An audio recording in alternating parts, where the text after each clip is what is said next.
그 다음 488장. 488장. 내 영혼의 햇빛 비치니 488장입니다.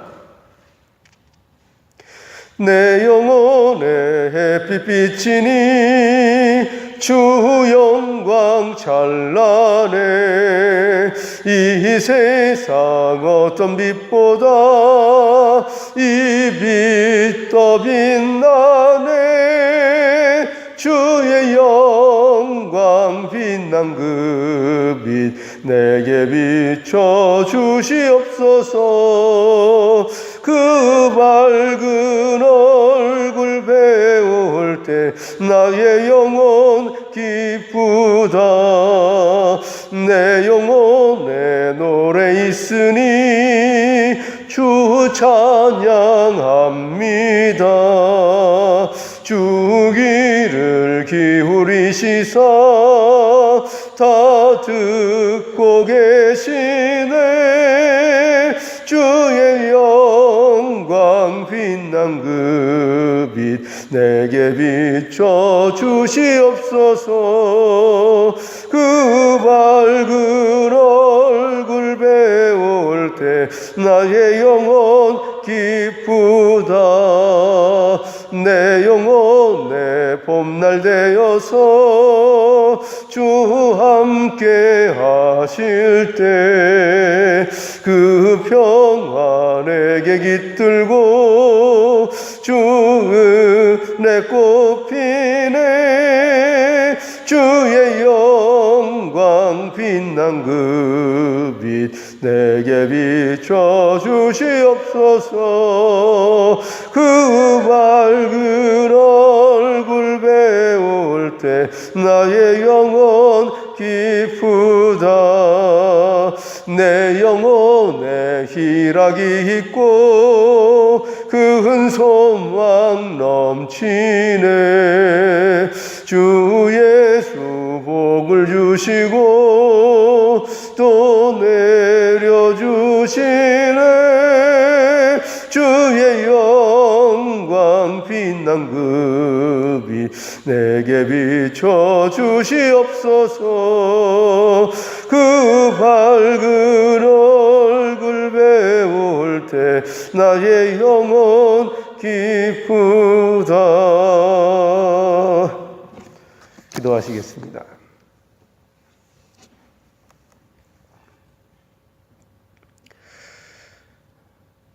거룩하시고 존귀하신 하나님, 은혜를 감사합니다.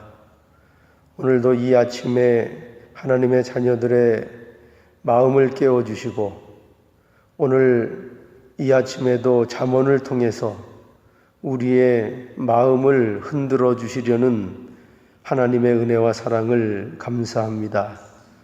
저희들 날마다 깨어있는 것이 복인 줄 압니다.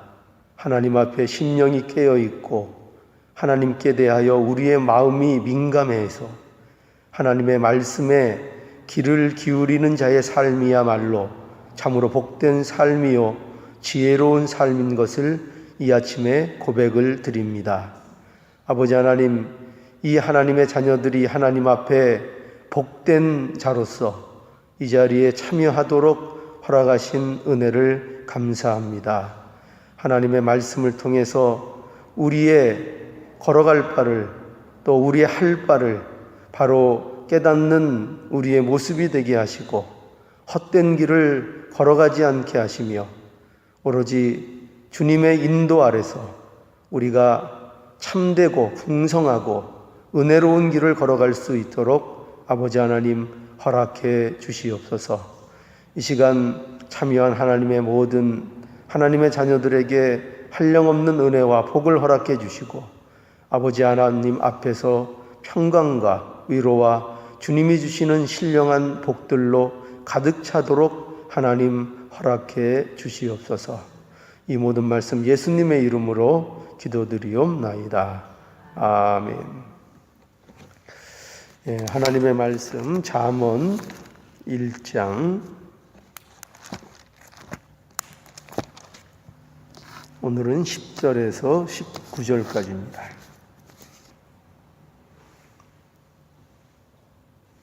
잠언 1장 10절에서 19절까지 우리 한 목소리로 천천히 합독하시겠습니다.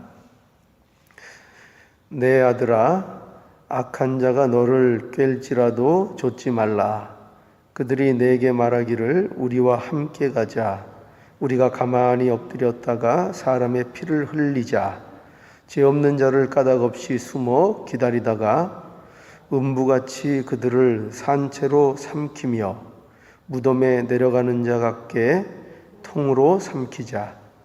우리가 온갖 보화를 얻으며 빼앗은 것으로 우리 집에 채우리니 너는 우리와 함께 제비를 뽑고 우리와 함께 전대 하나만 두자 할지라도 내 아들아, 그들과 함께 길에 다니지 말라.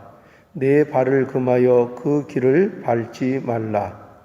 대저 그 발은 악으로 달려가며 피를 흘리는데 빠름이니라. 무릇 새가 금을 치는 것을 보면 헛일이겠거늘 그들의 가만히 엎드려짐은 자기의 피를 흘릴 뿐이요 숨어 기다림은 자기의 생명을 해할 뿐이니 무릇 이를 탐하는 자의 길은 다 이러하여 자기의 생명을 잃게 하느니라. 아멘.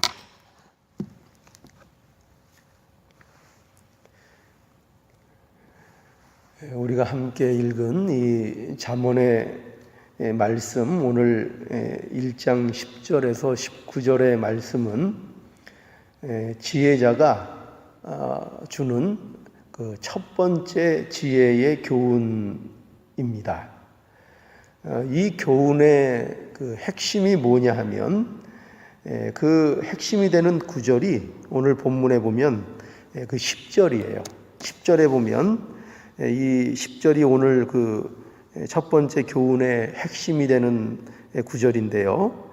어떻게 되어 있는가 하면 여기 10절에 볼까요? 10절에 내 아들아, 마치 그 부모가 자식에게 이제 훈계하듯이 내 아들아라는 이 말씀으로 시작을 하죠. 내 아들아, 악한 자가 너를 깰지라도 좇지 말라라고 말씀합니다. 그리고 이 말씀은 다시 한번 그 15절에서도 반복이 됩니다. 15절에도 보세요. 15절에 내 아들아, 그들과 함께 길에 다니지 말라. 내 발을 금하여 그 길을 밟지 말라. 그러니까 이 지혜자가 주는 그 첫 번째 그 지혜로운 교훈이 뭔가 하면 악한 자와 함께 하지 말라는 겁니다. 악한 자. 그러니까 악한 자가 너를 이제 깬다는 것은 속이는 것을 얘기하는 거거든요.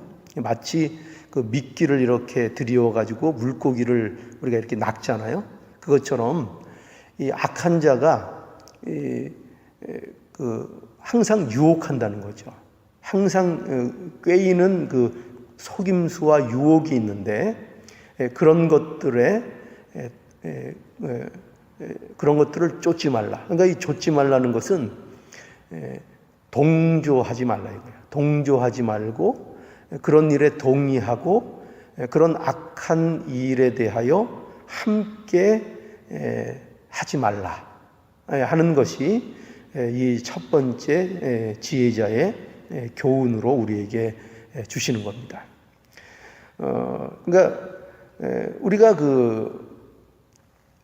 보통 우리 자녀들에 대해서도 이렇게 어떤 훈계할 때, 우리 자녀들을 키울 때도 보면은 부모된 그 입장에서 가장 그 염려되는 게 뭐냐 하면은 여러 가지가 있겠지만 무엇이 가장 염려되냐면 항상 자녀의 입장에서는 그렇잖아요.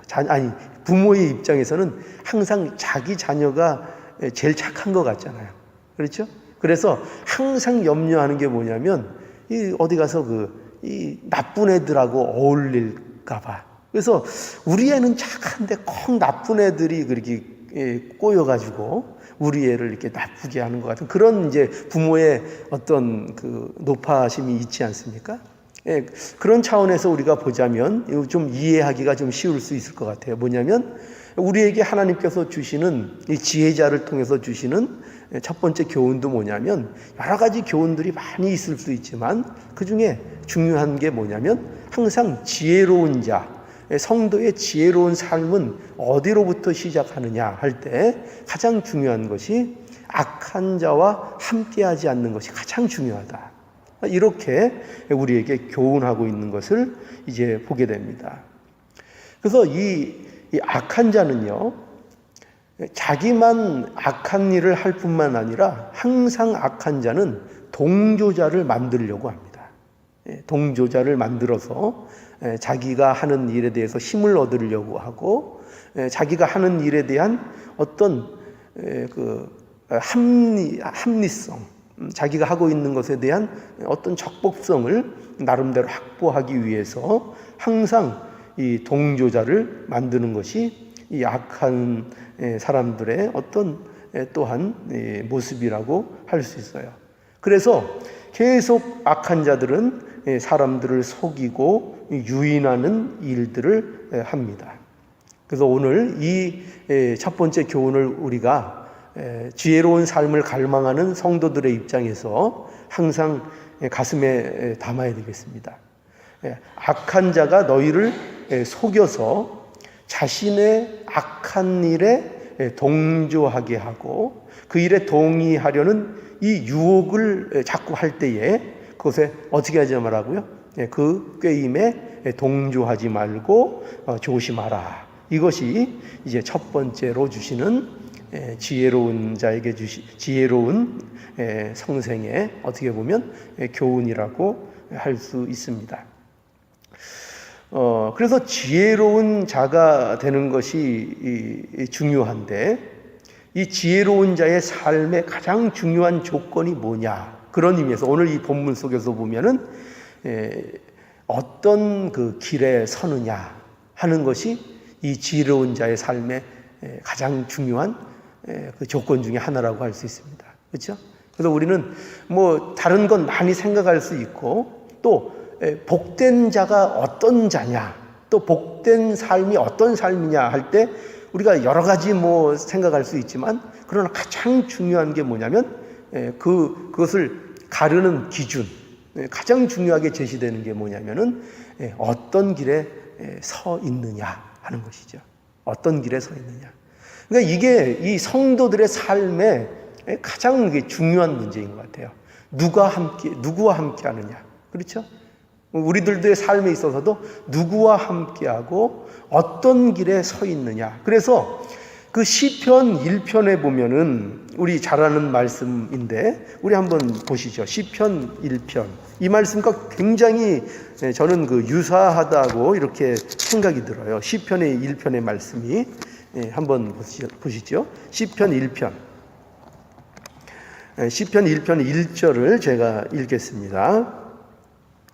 복 있는 사람은 악인의 꾀를 좇지 아니하며 죄인의 길에 서지 아니하며 오만한 자의 자리에 앉지 아니한다. 이렇게 돼 있죠.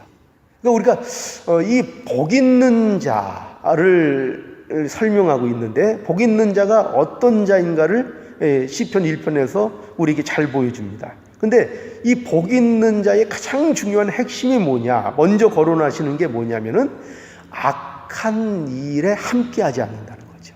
그러니까 여기 보세요. 복 있는 사람은 악인의 꾀를 쫓지 않고, 그렇죠? 또 죄인의 길에 서지 않고, 오만한 자의 자리에 앉지 않고.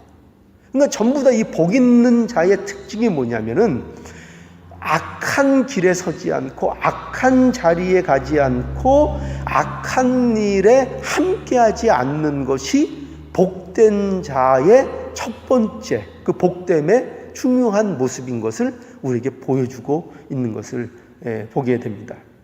그러니까 이와 같이 성도의 삶, 성도의 지혜로운 삶도 마찬가지라는 거예요. 성도의 지혜로운 삶도 무슨 잔재주가 있고 세상에 무슨 이렇게 요령을 잘 피우고 잔머리가 빨리 돌아가서 대처를 잘하고 그런 거를 성경에서는 지혜롭다고 얘기하는 것이 아니고, 성경에서 지혜로운 자는 누구와 함께하는 자리에 있느냐, 어떤 자와 그 길을 함께 걸어가느냐, 과연 그가 의로운 자와 함께하느냐 악한 자와 함께하느냐, 그런 어떤 자리와 어떤 위치에 있느냐를 가지고 그 사람을 지혜로운 자 또는 복된 자, 이렇게 성경은 얘기하고 있다는 것입니다. 그러니까 성경이 얘기하는 복됨이 무엇인지를 우린 잘 알아야 되겠죠. 그렇죠? 어떤 거라고요? 가장 복된 기준, 어떤 자, 누구와 함께하느냐 하는 것이 가장 복된 자고 또 지혜로운 자의 삶의 모습이다, 이렇게 말씀하고 있는 것입니다. 자, 그러면 우리가 여기에서 악한 자의 꾀임에 속지 말라, 이런 교훈을 주시는데, 그러면 여러분 그러면 과연 악한 자가 어떤 자일까요? 여러분 어떻게 생각하세요? 악한 자는 어떤 자를 말하는 거라고 생각하십니까? 악한 자는 어떤 사람일까요? 범죄자? 물론 범죄자도 악한 자. 못된 일을 많이 하는 사람? 그런 사람도 악하다고 얘기할 수 있습니다. 그런데 우리는 성경에서 그 정도로 악하다는 개념을 잡으면은 안 돼요. 악하다는 것은 그저 세상에서 뭘 잘못하고 무슨 죄를 짓고 이 정도를 성경에서는 악하다고 얘기하는 것이 아니고, 이 악한 것에 대해서 우리가 먼저 잘 이해해야 됩니다. 뭐냐면 성경에서 말하는 이 악하다는 것은요, 뭐냐면 어떤 정해진 길을 벗어나는 것을 악한 거라고 그래요, 성경에서는. 그래서 우리가 악이라는 것이 성경에서는 이런 의미를 갖습니다. 관역을 벗어나다. 죄라는 개념과 같아요. 죄도 그런 뜻이에요. 죄가 뭐냐 할 때 그 죄라는 것은 관역에서 빗나간 거를 죄라고 얘기합니다. 그러니까 이 악한 것도 뭐냐면은 어떤 길에서 어떤 관역을 마치지 못하고 빗나가 있는 것이 죄라는 거지요.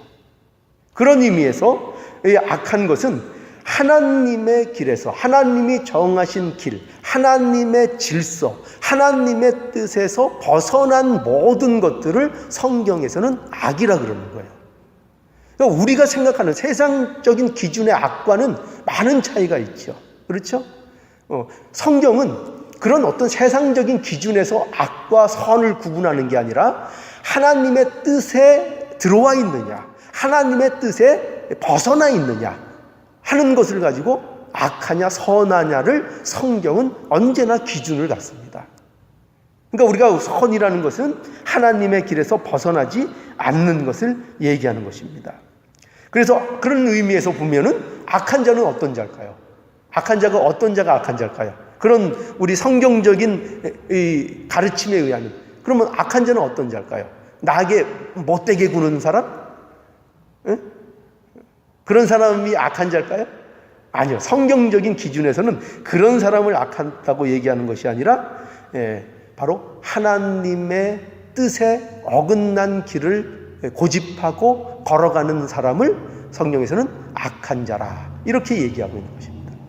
그래서 성경에서 어떤 자를 우리가 조심하라, 어떤 자의 꾀임에 넘어가지 말라, 항상 어떤 자를 경계하고 조심해야 되느냐 교훈하는가 하면은 바로 하나님의 뜻에 어긋나서 자기의 고집을 세우고 자기 뜻으로 이 세상을 사려는 그 고집, 그런 악한 일로부터 우리가 주의하고 우리 자신을 항상 경계하고 지켜야 될 것을 말씀하고 있는 것입니다. 그래서 여러분, 이 악한 자는 하나님의 길에서 벗어난 자를 말하는 건데, 그런데 이 악한 사람의 그 정체, 그 악함, 우린 잘 모르잖아요. 그죠? 이 사람이 하나님의 뜻에서 벗어난 사람인가, 정말 악한 자인가, 우리가 잘 분별이 안 되는 경우가 많은데, 그런데 악한 자가 드러내는 그 정형적인 모습이 있다는 거예요. 그게 뭘까요? 오늘 본문에 보면은 그거에 대한 모습이 나타나 있어요. 악한 자는 반드시 어떤 모습이 드러나는가 하면은 그 답이 이제 결론 부분에 나와 있어요. 어떻게 되어 있는가 보면 19절을 볼까요? 19절.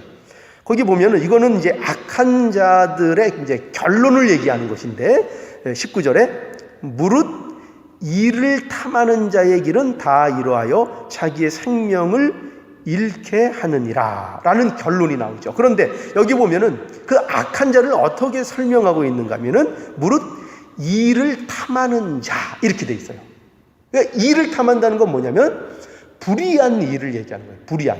그러니까 정당하지 않은 그 유익, 정당하지 않은 어떤 일을 통하여 유익을 추구하고 유익을 보려는 그런 불의한 마음을 가진 자. 그러니까 정당하지 않은 일을, 옳지 않은 일을 고집하고 그것에 대한 유익을 따라가는 자. 그 자. 그러니까 불의를 취하는 자. 그 자가 바로 악한 자라는 것이에요. 그러니까 이건 물론 악한 자의 어떤 그 정체성, 악한 자가 삶 속에서 어떤 모습으로 드러나느냐라는 것을 우리에게 잘 보여주는 거예요. 그러니까 우리가 어떤 자로 이제 구별할 수 있는가 하면 우리의 주변에 혹시 불의한 것을 통해서 이를 탐하거나 그러고 가지고 자기의 욕심을 채우려는 그런 모습이 자꾸 나타난다면 그것이 악한 자의 모습이고 우리 자신도 마찬가지예요. 우리도 우리 안에 악한 자가 있다는 걸 잊지 말아야 돼요.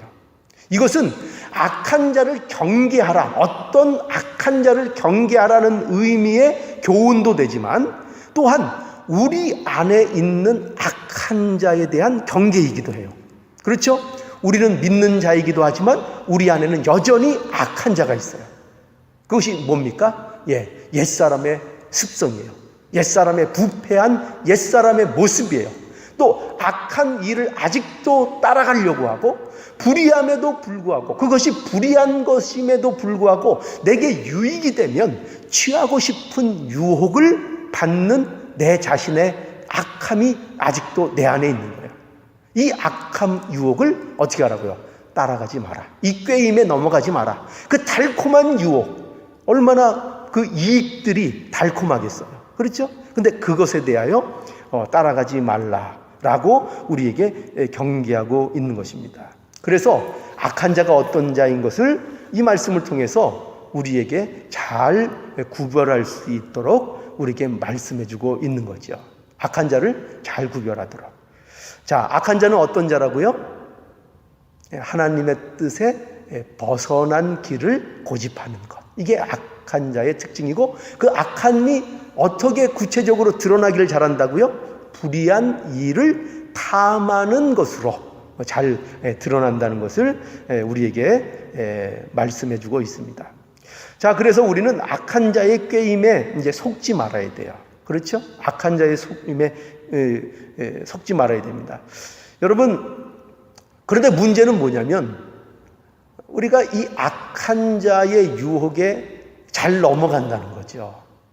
잘 넘어간다는 거예요. 왜 잘 넘어갈까요? 왜 잘 넘어갈까요? 이 유혹이 달콤해서요. 이 유혹이 너무나 이 유혹이 달콤하고 이 유혹이 이게 그냥 그 믿을만 하지 않은 것이 아니라 믿을만 하다고요.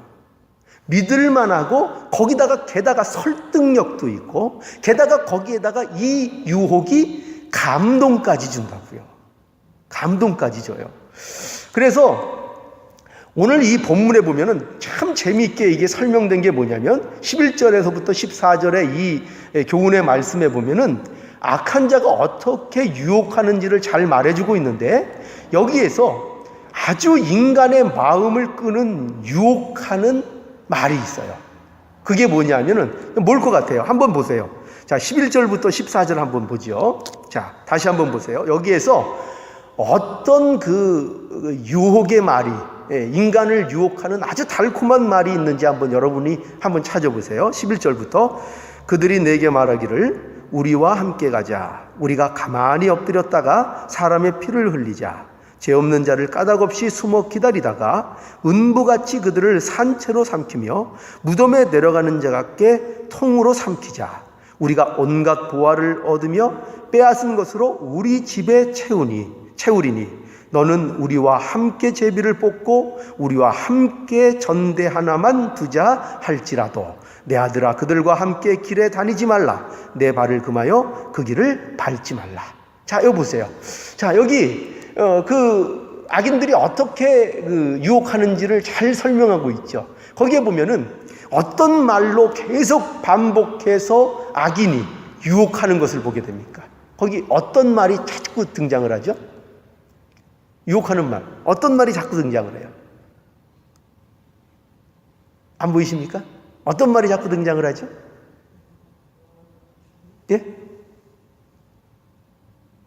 어떤 말? 어떤 말이 자꾸 반복돼서 등장하는 게 있잖아요. 뭐죠? 바로 우리라는 말이죠. 우리. 그렇죠? 우리와 함께 하자. 여러분, 이 말이 얼마나 설득력 있고 달콤한 말인지 여러분 아시잖아요. 우리와 함께 하자. 또 13절에 우리가 온갖 보화를 얻으며 빼앗은 것으로 우리 집에 채우자. 다 뭐냐면 우리라는 개념으로 계속 얘기를 하고 있는 거예요.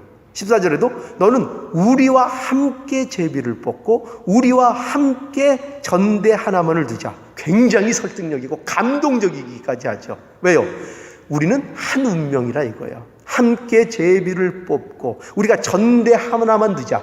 모든 것을 함께 공유하고 네 거 내 거 없이 어떻게 보면은 모든 이익을 함께 나누자는 이런 달콤한 유혹을 해서 무엇을 강조하고 있습니까?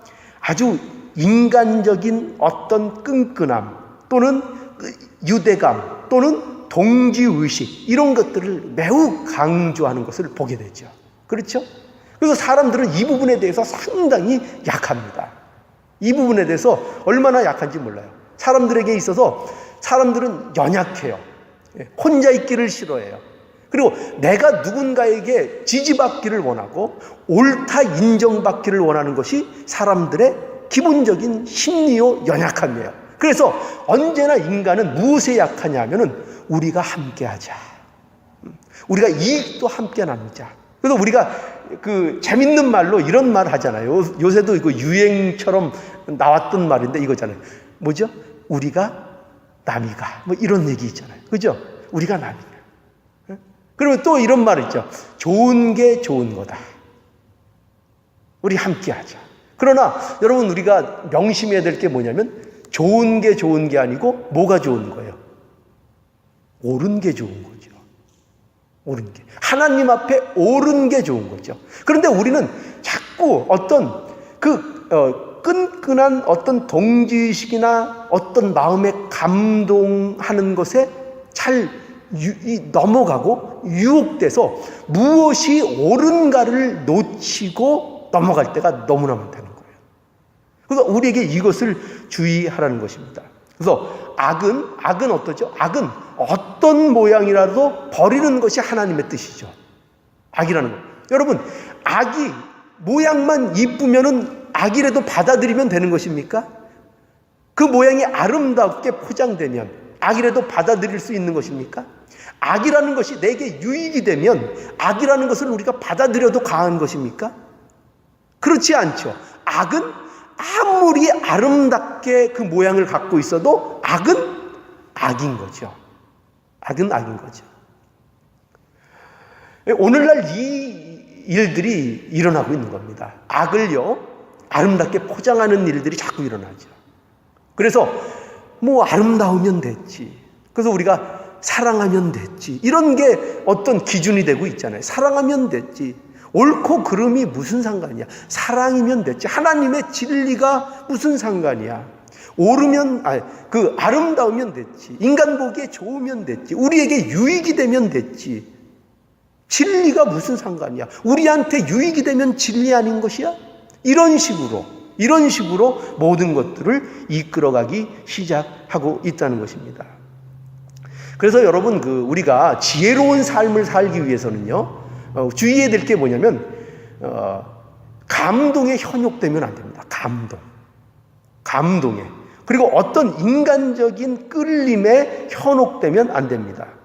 우리는 감동에 현혹되는 것이 아니라 하나님의 말씀, 진리가 무엇이냐, 하나님이 무엇을 우리에게 요구하시고 무엇이 옳다고 하나님이 말씀하시느냐, 그것을 우리가 따라가는 것, 이것이 지혜로운 것이지, 우리 마음에 현혹되는 것, 우리 마음에 좋게 보이고 아름답게 보이는 것을 따라다니는 것은, 이것은 지혜로운 자의 삶이 아니라는 것을 우리에게 분명하게 보여주고 있는 것입니다.